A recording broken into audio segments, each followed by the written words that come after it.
I define 4 factions. The conservative ones, the structuralists, you can introduce the term school choice.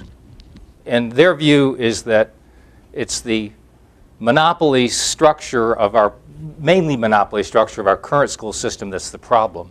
And the more we have charter schools, homeschooling, it'll create constructive competition as parents and children choose the best venue for their. So this is more of an economic structure model. The traditionalists are better known as back to basics. Reading, writing, arithmetic, phonics, the teacher as instructor, focus on discipline and self-control in the classroom. So these are the 2 main conservative factions. The psychologist, I call it the psychologist, I'm not sure it's the best. It's probably the professional educators are mostly in this faction at our current schools of education across the country. And they focus, well, these folks focus on the content of education. What should kids learn? And they pretty much accept at face value that there's value in memorization of key facts, core knowledge, all of that. These folks, my colleagues in psychology, going back into the 50s, focus on the process of education. And the big light bulb that went off for them, which has some value to it, is the whole child-centered movement.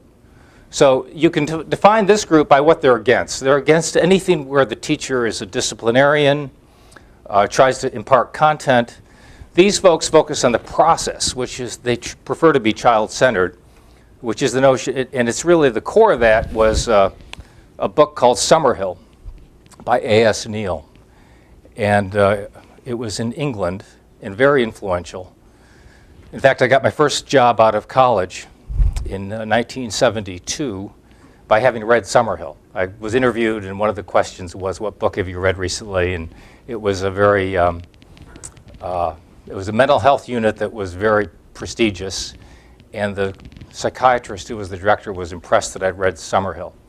But Summerhill was based upon the idea that there should be no authority from the teachers or the instructors.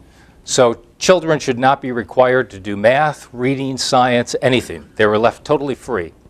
And only when they asked for help did a teacher provide assistance. And that's probably the most extreme notion of open education and child-centered education. But that really, to this day, that anti-drill methodology is probably the dominant one. And then on this side, this is more of an ideologically driven approach called anti-capitalist. And multiculturalism, the social justice movement are kind of the key manifestations of the anti-capitalist move.